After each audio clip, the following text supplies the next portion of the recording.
এখন আমি আমার বিষয়বস্তুর উপরে যে আলোচনা সেটা আমি আপনাদের সামনে সংক্ষেপে একটু বলি। কিয়ামতের 10টি আলামতের মাঝে শুধুমাত্র একটা আলামতের কথা আপনাদের সামনে উপস্থাপন করেছি। দ্বিতীয় আলামতটা, এই 3টা ভূমিকম্প যখন পৃথিবীতে হবে তখন আপনারা ধরে নেবেন যে ইমাম মাহদী আলাইহিস সালাম খুব দ্রুতই আবির্ভাব হবেন, প্রকাশিত হবেন। ইমাম মাহদী আলাইহিস সালামের নাম কিন্তু মাহদী থাকবে না, ওনার নাম থাকবে মুহাম্মদ। ওনার আব্বার নাম থাকবে নবীজির আব্বাজানের নামের ন্যায় আব্দুল্লাহ, মায়ের নাম থাকবে আমেনা। উনি হবেন খাতুনে জান্নাত হযরতে ফাতেমা রাদিয়াল্লাহু তাআলা আনহার বংশধর, নবীর বংশধর। মারহাবা বলেন। কিয়ামত পর্যন্ত নবীর বংশধর থাকবে, তার প্রমাণ হলো ইমাম মাহদী আলাইহিস সালাম, কারণ তিনি নবীর বংশ থেকে আসবে। খুব মনোযোগ দিয়ে শুনবেন। ইমাম মাহদী আলাইহিস সালাম তিনি পৃথিবীর কোনো উচ্চতর ডিগ্রিধারী বা হায়ার লেভেলের এডুকেটেড পারসন হবেন না। বড় ইউনিভার্সিটি থেকে ফারেগ হওয়া উনি কোনো স্কলার হবেন না। উনি সাধারণ একজন, জাগতিক শিক্ষায় শিক্ষিত নয়, এরকম একজন মহা জ্ঞানে জ্ঞানী, আল্লাহ তাআলার জ্ঞানে জ্ঞানী, এরকম একজন ব্যক্তি যিনি পাহাড়ের পাদদেশে বিভিন্ন মরুভূমির ধারে প্রান্তে ভেড়া বকরি চড়াবেন, একেবারেই সাধারণ জীবন যাপন করবেন। এমন একটা জায়গায় তিনি বিচরণ করবেন, বসবাস করবেন, যে জায়গাটা পাহাড় পর্বত বেষ্টিত, আধুনিকতার ছোঁয়াহীন, একেবারেই একটা সাধারণ জায়গা। সেখানে একটা মহল্লায় তিনি বেড়ে উঠবেন। একটানা এই ভেড়া বকরির রাখালি করতে করতে তিনি প্রায় 40 বছর বয়সের ধার প্রান্তে পৌঁছে যাবে, কিন্তু ওনাকে বিয়ে করাবে না। একেবারেই সাধারণ মানুষ হবে উনি। এতটাই সহজ সরল হবেন যে কেউ ওনাকে বিবাহ করাইতেও ইচ্ছা পোষণ করবে না। 40 বছর বয়স হয়ে গেছে, কেউ বিয়েও করাবে না। এই মাহদী আলাইহিস সালাম তিনি 40 বছর বয়সের ধার প্রান্তে এসে কাবা ঘর তাওয়াফ করার জন্য যাবে, হজে যাবে। হজ সম্পাদন করতে যখন যাবেন তো কাবা ঘর তাওয়াফের সময় আল্লাহর আউলিয়া যারা কাবা ঘরে অবস্থান করে তারা ওনাকে দেখে চিনে ফেলবে। কারণ ইমাম মাহদী আলাইহিস সালামকে চিনার কিছু আলামত রয়েছে। উনি যখন কথা বলবেন ওনার কথার মধ্যে তুতলামু তুতলামু ভাব আসবে, কথা বলতে গেলে কথা বেজে যাবে। এবং এই কথা কেন বেজে যায় এই জন্য রাগান্বিত হয়ে গুসা করে উনি এই উরুতে আঘাত করবে। এটা ওনার একটা অভ্যাস থাকবে, পবিত্র অভ্যাস।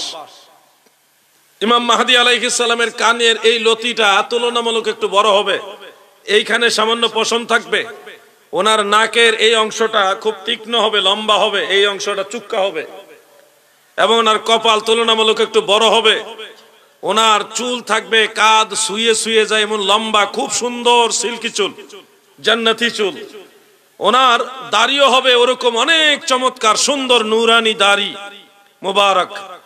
এরপরে উনি যখন এই হাত ইয়ে করবে, অন্য সাধারণ মানুষের মতো হাত হবে না, ওনার আঙ্গুল এবং হাত তুলনামূলক একটু বেশি লম্বা হবে।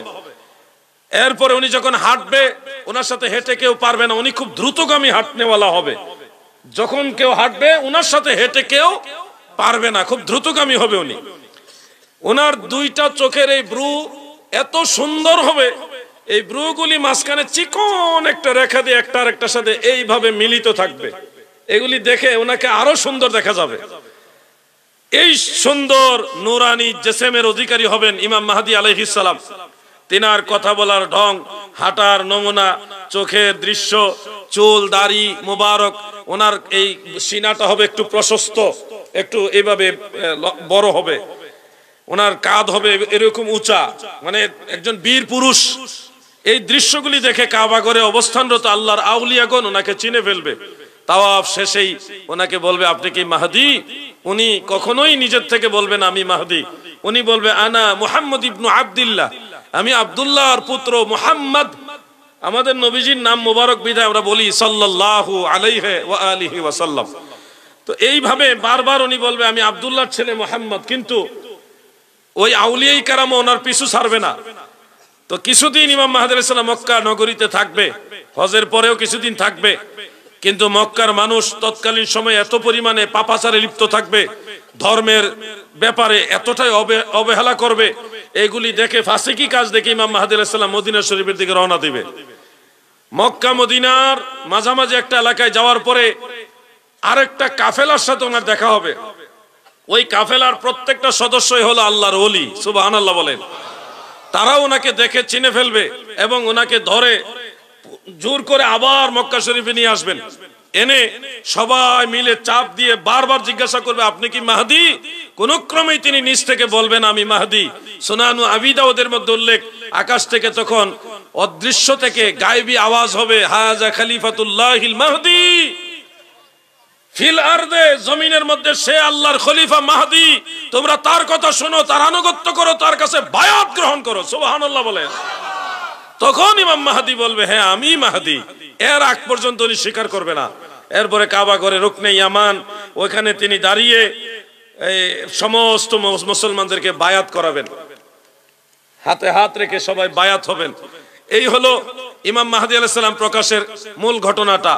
বায়াত হওয়ার পরেই মনে রাখবেন এই কথাগুলো, পৃথিবীর এক অংশ মানুষ ইমাম মাহদি আলাইহিস সালামের বিরুদ্ধে যুদ্ধ করতে যাবে, বিশেষ করে ইহুদিরা এবং খ্রিস্টানের একটা বড় অংশ, মুসলমানদের মধ্যে যারা খারিজি, তারা এক হয়ে ইমাম মাহদিকে ভণ্ড ঘোষণা দিয়ে ওনার বিরুদ্ধে যুদ্ধ করতে যাবে, ওনার বিরোধিতা করবে। ইমাম মাহদি আলাইহিস সালামের বিরোধিতা করবে একটা গোষ্ঠী, আরেকটা গোষ্ঠী তারা যাবে ইমাম মাহদি আলাইহিস সালামের পক্ষে।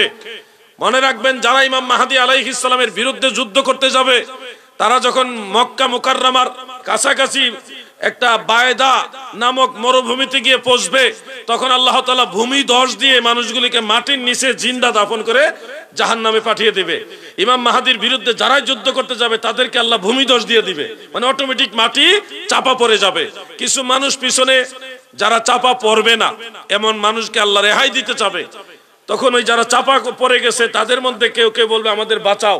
ওই তাদেরকে বাঁচাইবার জন্য পিছের মানুষগুলি যখন সামনে অগ্রসর হবে, তখন ওই পিছের মানুষগুলিও মাটির নিচে চাপা পড়ে যাবে। মানে ইমাম মাহদি আলাইহিস সালামের বিরুদ্ধে যারাই যুদ্ধ করতে যাবে তাদেরকে আল্লাহ মাটির নিচে চাপা দিয়ে ধ্বংস করে দিবে। আরেকটা গোষ্ঠী যাবে ইমাম মাহদি আলাইহিস সালামের পক্ষে, তারা যাবে খোরাসানের একটা অঞ্চল থেকে।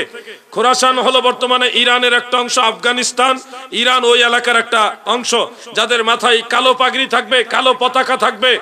এই কালো পাগড়িওয়ালা, কালো পতাকাওয়ালা একটা গ্রুপ, তারা সংঘবদ্ধভাবে বিশাল এক বাহিনী, তারা মক্কা মুকাররমায় যাবে ইমাম মাহদি আলাইহিস সালামের কাছে বায়াত হওয়ার জন্য। আমাদেরকে আল্লাহর হাবিব কি বলেছেন? নবীজি বলেছে, তোমরা যদি মাহদির খবর পাও, সন্ধান পাও, তাহলে বরফের উপরে হামাগুড়ি দিয়ে হলেও ইমাম মাহদির কাছে গিয়ে বায়াত গ্রহণ করবে। কত কঠিন ভাবে বলেছেন। ওই যুবক ভাইরা শোনো, তোমাদেরকে এখন অনেকেই বলে পীর মুরিদি নাই, বায়াত নাই, বলে কিনা? অনেক দল বলে কিনা যে বায়াত, পীর মুরিদি গুলি ভণ্ডামি, বলে কিনা? দেখো, ইমাম মাহদি আলাইহিস সালাম আসার পরেও সবাই ওনার কাছে বায়াত হবে।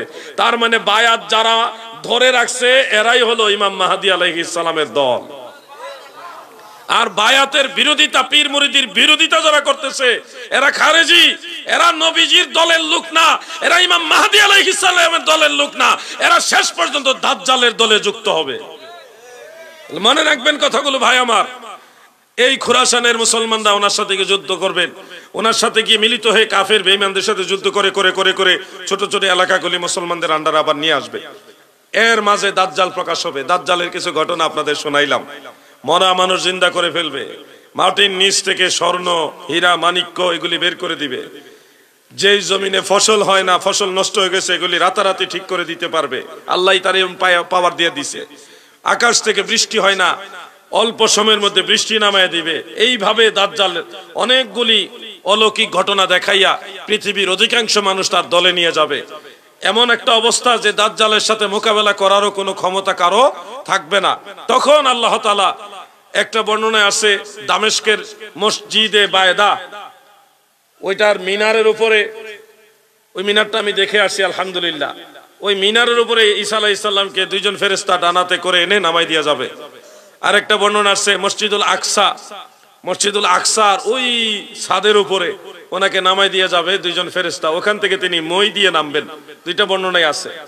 তো সেই দুই বর্ণনা মোতাবেক ঈসা আলাইহিস সালাম জমিনে আসবে। তবে অধিকতর নির্ভরযোগ্য হলো ঈসা আলাইহিস সালাম দামেস্কের মসজিদে বায়দার উপরেই নামবেন, কারণ দাজ্জালের মূল আস্তানাই হবে ফিলিস্তিনে। ওখানে দাজ্জাল তার বাহিনী নিয়ে থাকবে, ঈসা আলাইহিস সালাম ওইখানে গিয়া তাকে ঘায়েল করবে। তো তার মানে ঈসা আলাইহিস সালাম যদি দামেস্কে মসজিদুল আকসাতে যায় তাহলে হবে না, ওটা তো দাজ্জালের কেন্দ্র থাকবে তখন। তো মসজিদুল বায়দা দামেস্কে উনি ওখান থেকে অবতরণ করে প্রথমেই বাইহাকির সুনানুল কুবরার মধ্যে, মুস্তাদরিকে হাকিমের মধ্যে উল্লেখ রয়েছে, অলি গলি পার হয়ে তিনি সর্বপ্রথম মদিনা শরীফে যাবেন, রওজা মুবারকে গিয়ে আল্লাহ রাসূলকে সালাম দিবেন এবং রওজা মুবারকের ভিতর থেকে আল্লাহর নবী ওয়া আলাইকুম আসসালাম বলে ঈসা নবীর সালামের জবাবও দিবেন। আল্লাহর হাবিবের রওজা মুবারকের পাশে একটা খালি জায়গাও রাখা আছে, যেখানে ঈসা আলাইহিস সালাম ইন্তেকালের পরে ওনাকে ওখানে দাফন করা হবে, এখনো সেই জায়গাটা আছে। এবং এটা আব্দুল্লাহ ইবনে সালাম রাদিয়াল্লাহু আনহু থেকে হাসান সনদের হাদিস দ্বারা তিরমিজি শরীফে উল্লেখও আছে, ঈসা নবীর মাজার হবে দয়াল নবীজির রওজা মুবারকের সাথে। ঈসা আলাইহিস সালাম রওজা মুবারক জিয়ারত করে চলে যাবেন মক্কা মুকাররমায়, ওইখানে ইমাম মাহদী আলাইহিস সালামের সাথে মিলিত হবেন। এরপরে ইমাম মাহদী আলাইহিস সালামের কাছে বায়াত গ্রহণ করবেন। এমত অবস্থায় নামাজের ওয়াক্ত হবে, জামাতের সময় হবে। ইমাম মাহদী আলাইহিস সালাম বলবেন, হে ঈসা ইবনে মারইয়াম, আপনি তো আল্লাহর নবী ছিলেন, আপনি ইমামতি করুন, আমরা আপনার পিছনে নামাজ পড়ব। ঈসা ইবনে মারইয়াম আলাইহিস সালাম তিনি বলবেন, আমি নবী ছিলাম, কিন্তু এখন আখিরি নবীর উম্মত হয়ে এসেছি, আপনি আমার মুর্শিদ, আমি আপনার মুরিদ, অতএব আপনি ইমাম, আমি আপনার মুক্তাদি। সুবহানাল্লাহ বলেন। তখন ইমাম মাহদী আলাইহিস সালামের ইমামতিতে ঈসা আলাইহিস সালাম সহ সব মুসলমানেরা কাবা করে নামাজ পড়বে।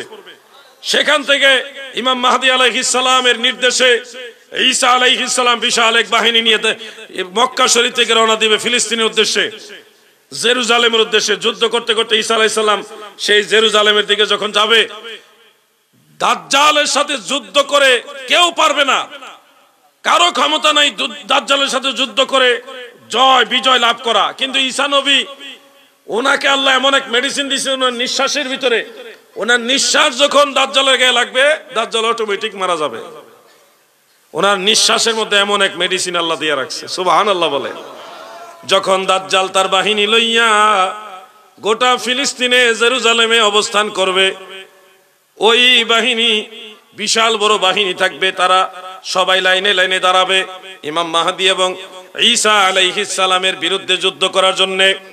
এমত অবস্থায় ঈসা নবী জেরুজালেমে প্রবেশ করতেছে, এই সংবাদ যখন প্রচার হবে তখন কি করবে দাজ্জাল? লোকজন ফালাই দিয়ে আসে, ভাগবো, পলাইবো, পলায়ন করব। নেতাই যদি সেনাবাহিনীর প্রধান যদি পলায় যায়, তাহলে সৈন্য যারা এরা তো এমনি দুর্বল, তখন মুসলমানরাও সেখানে ঢুকবে, মুসলমানরা যুদ্ধ করবে ইহুদিদের সাথে। ইহুদিরা তখন যুদ্ধবাদ দিয়া পলাইবে বিভিন্ন গাছের আঙ্গিনায়, গাছের ঝোপে ঝাড়ে, হ্যাঁ, দেয়ালের ওই পারে, পাথরের ওই পাশে, এইভাবে লুকাবে। কিন্তু আল্লাহর হাবিব বলেন, পাথরের ওই পাশে লুকাইলে পাথর, বড় বড় পাথর, বলবে এ মুসলমান, আমার পিছনে একজন ইহুদি আছে, তাকে হত্যা করো। পাথর মানুষের মতো কথা বলবে। সুবহানাল্লাহ বলে। দেয়ালের ওই পারে লুকাইলে দেয়াল বলে দিবে, আমার পিছনে মানুষ আছে, ইহুদি আছে, তাকে মারো। গাছ, বড় গাছ, গাছের ওই পারে লুকাইলে, আমি গাছও দেখে আসছি, ওয়াল দেয়াল যা আছে জেরুজালেমে, আল্লাহ আমাকে একবার যাওয়ার তৌফিক দিয়েছে, আমি গেছি, দেখে আসছি। আবার ঈদের পরের দিন, রোজার ঈদের পরের দিন ফিলিস্তিনে যাবো ইনশাআল্লাহ, আবার দেখবো ইনশাআল্লাহ, আল্লাহ যদি কবুল করে। তো সেই গাছ, দেয়াল, পাথর সব বলে দিবে, আমার পিছনে ইহুদি আছে, হত্যা করো। সব ইহুদি বের করে করে তাদেরকে জাহান্নামের দিকে পাঠানো হবে। একটা গাছ বলবে না, তার ঝোপের ভিতরে আড়ালে ইহুদিরা লুকালে সেই গাছ বলে দিবে না। এই গাছটার নাম হলো, এলাকার আমরা বলি ইহুদি গাছ, আর এটা হলো শাজারাতুল গারকাত, গারকাত গাছ। গারকাত গাছ, এটা ইহুদি লুকাইলেও বলবে না। এই জন্য দেখেছি ফিলিস্তিনের প্রত্যন্ত অঞ্চলে ইহুদিরা এই গারকাত গাছ খালি লাগাইছে। আপনারা গুগলে সার্চ দিলে দেখতে পারবেন গারকাত গাছ অনেকটা বড় হয়ে গেছে। এই গাছগুলি যদি একটু মোটা সাইজের হয়, তখনই মনে করতে পারেন যে টাইম হয়ে গেছে। আল্লাহু আ'লাম। ভাই আমার, বন্ধুরা আমার, ইহুদিদেরকে এইভাবে খতম করে দেওয়ার পরে হযরত ঈসা আলাইহিস সালাম তরবারি হাতে নিয়ে দাজ্জালকে তালাশ করবে। দাজ্জাল কোথায় আছে? দাজ্জালরে ধরতে হবে। দাজ্জাল এদিকে ভাগছে, ভাগতে ভাগতে এমন একটা জায়গায় গেছে, ওই জায়গায় একটা গেট আছে, গেট, সাদা গেট। ওই গেটটাও দূর থেকে দেখার সৌভাগ্য আল্লাহ আমাকে দিয়েছে। ওইখানে গিয়ে ঈসা আলাইহিস সালাম দাজ্জালকে পাকড়াও করবে এবং নিঃশ্বাস লাগার পরে সে ওখানেই খতম হবে, সে জাহান্নামী হয়ে যাবে। এইভাবে ঈসা আলাইহিস সালাম তিনি গোটা পৃথিবীকে মুসলমানদের আন্ডারে নিয়ে আসবেন। ভাই আমার, কিন্তু তখন কিয়ামতের আরেকটা বড় আলামত প্রকাশ হবে।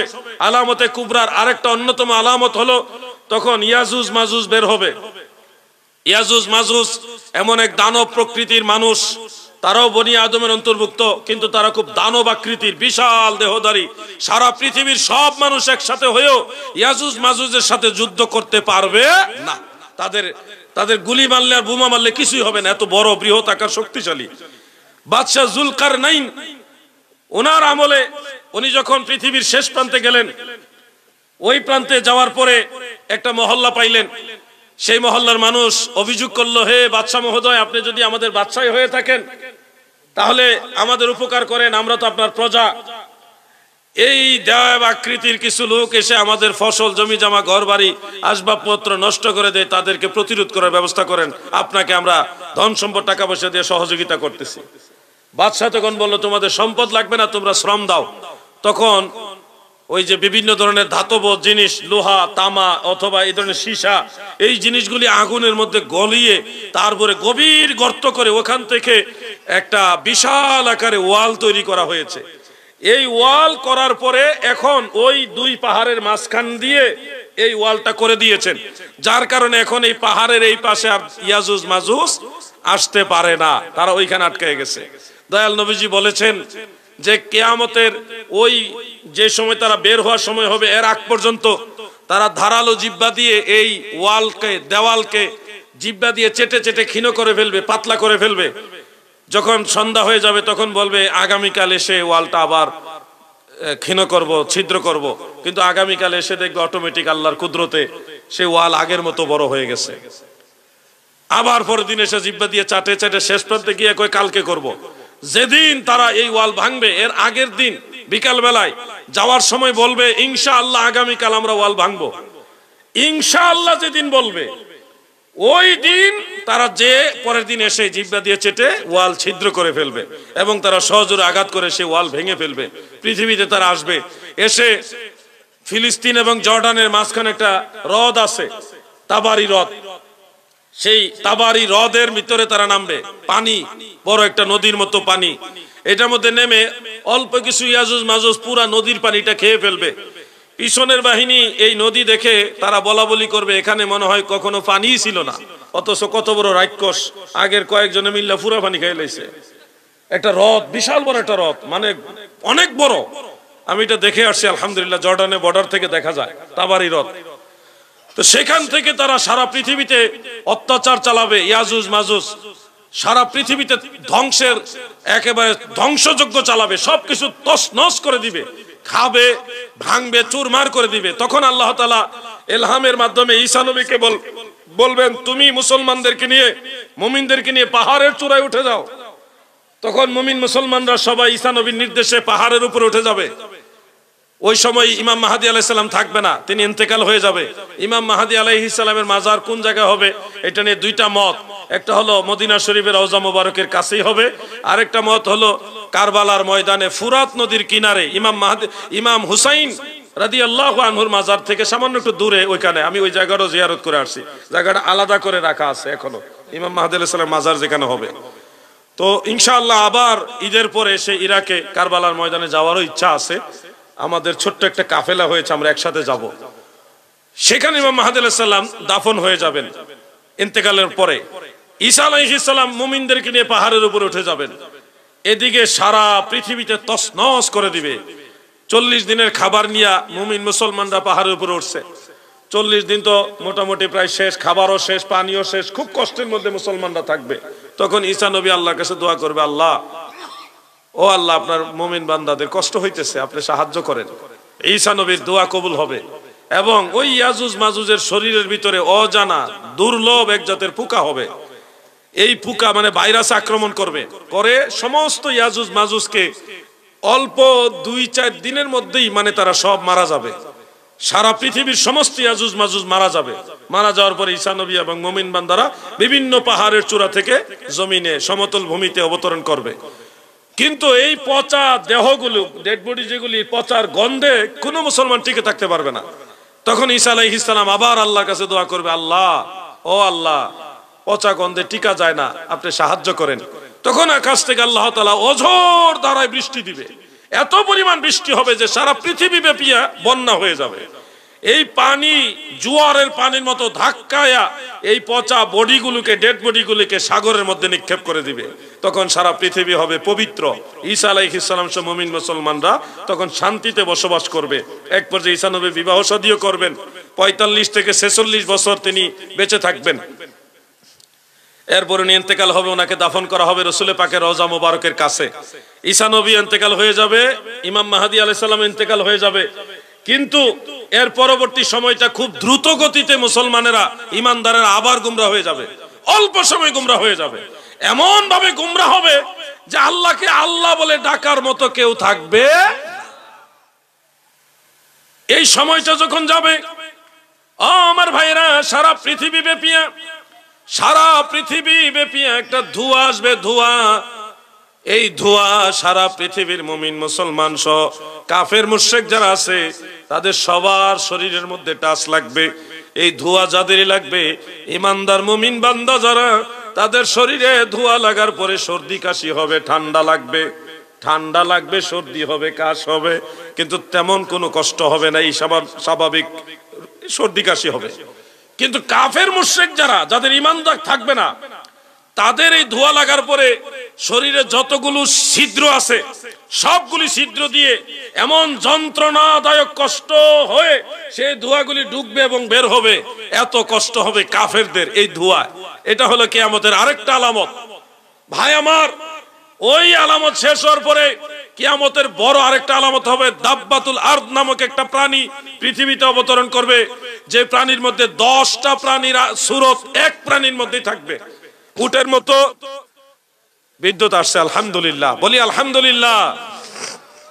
একটু দুরূদ শরীফ পড়ি। আল্লাহুম্মা সাল্লি আলা মাওলানা মুহাম্মদ ওয়া আলা আলিহি